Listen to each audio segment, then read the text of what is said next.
Samia El Mousti, directrice nationale de SOS Village d'enfants au Maroc. Alors SOS Village d'enfants est une organisation reconnue d'utilité publique qui existe au Maroc depuis 40 ans. Elle est placée sous la présidence d'honneur de son Altesse Royale la Princesse Lalla Hasna et sa mission est d'œuvrer pour protéger et prendre en charge les enfants privés de soutien familial dans le cadre d'un modèle unique de prise en charge alternative de type familial et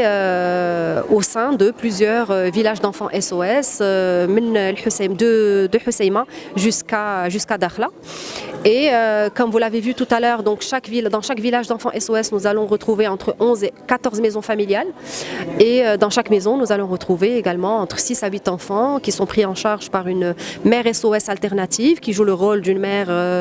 classique, comme ce que nous faisons avec nos enfants, et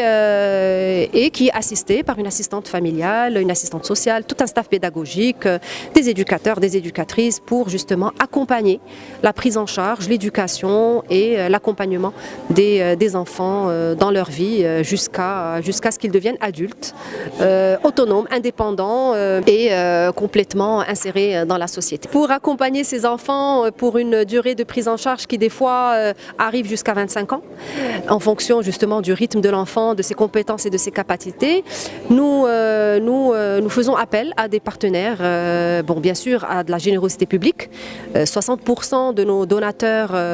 actuels, ce sont des personnes comme vous et moi et les autres qui s'engagent à travers un parrainage mensuel à prendre en charge une partie ou la totalité de la prise en charge d'un enfant. Et puis nous avons à peu près 25% des entreprises comme Groé aujourd'hui qui viennent soutenir un autre volet qui n'est pas pris en charge par les parrains particuliers, par les donateurs particuliers, qui est justement tout ce qui est rénovation, équipement, mise à jour des infrastructures en termes de qualité, des infrastructures, parce que nous sommes sur des infrastructures qui dépassent des fois les 6 hectares par village et qui demandent des coûts de maintenance assez élevés. Et donc c'est grâce à ces entreprises, justement à travers leur département RSE, leur fondation, etc., que nous arrivons à faire face à ce genre de difficultés, même si on n'arrive pas à combler tous les besoins de l'association malheureusement. Mais n'empêche, ça comble quand même une bonne partie des besoins actuels.